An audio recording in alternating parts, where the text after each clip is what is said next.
Paano nagsimula ang Project Sikap? Sa totoo lang, wala kaming solid idea nung una, basta may sinabi sa class na kailangan gumawa ng project. So, nag-meeting kami pero sabay-sabay rin kaming pagod, may ibang requirements din. Hanggang sa may nagsabi bigla na hindi ko naman magagamit tong lesson na to in real life. Tahimik kaming lahat, pero deep inside, oo eh. Tapos napaisip ako nung bata pa ako, masaya maglaro. Kung may chance na magka-CP or maglaro sa labas, automatic game agad. Pero pag-aral time, bigla na ang nawawala yung gana. So what if pagsamahin yung dalawa? What if gawing interactive at game-like ang pag-aral? So at first, we visited the Department of Education Office of Ilocos Sur to seek guidance and suggestions on which school needs our assistance the most.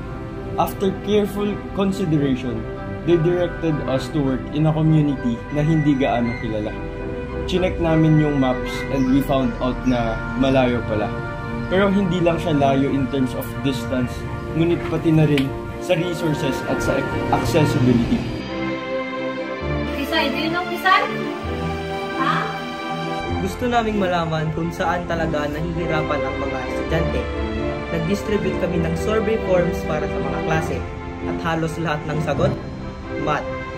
Partikular ang fractions, decimals at word problems. Doon kami nagsimula mag-focus at mag-adjust sa learning materials. At habang pinaplano namin ang materyales, nag-revise kami ng revise.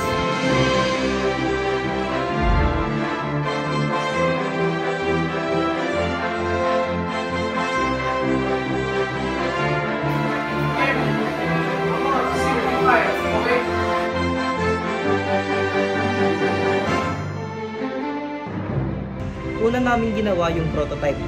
May mga characters, may mga examples, pero hindi agad perfect.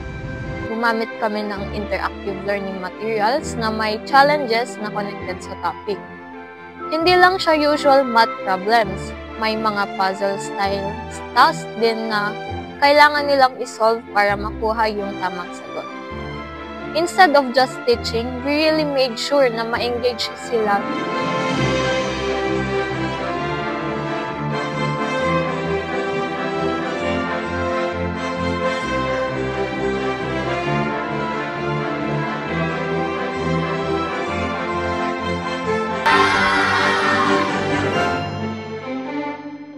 Bilang premyo, may mga candy, juice, at biscuit kami para sa mga tamang sagot. Kahit maliit lang, gusto namin iparamdam sa kanila na hindi lang basta quiz, may reward din sa bawat tamang sagot. Kaya nadadagdagan ng saya ng learning experience. Pagkatapos ng lessons at activities, nagpatuloy kami sa Kahoot, isang interactive game na ginagamitan ng mga cellphone. Nagkaroon rin kami ng live quiz kung saan ang mga estudyante ay sumasagot sa mga tanong na batay sa paksang natutunan nila.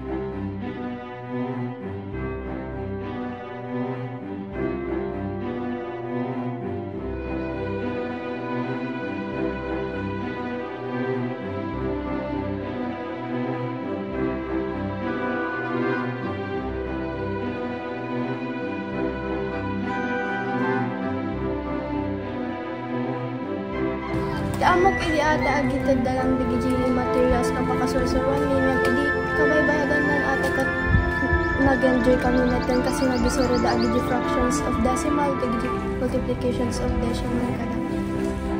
Fractions can kay decimal points. Mas din makatiyag solving adagi learning materials. Project Sikap.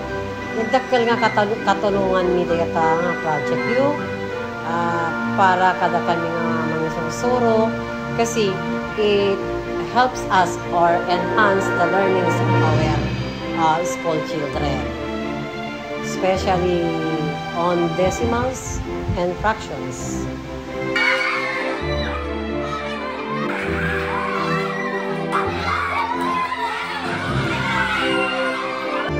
Learning material in Pintas.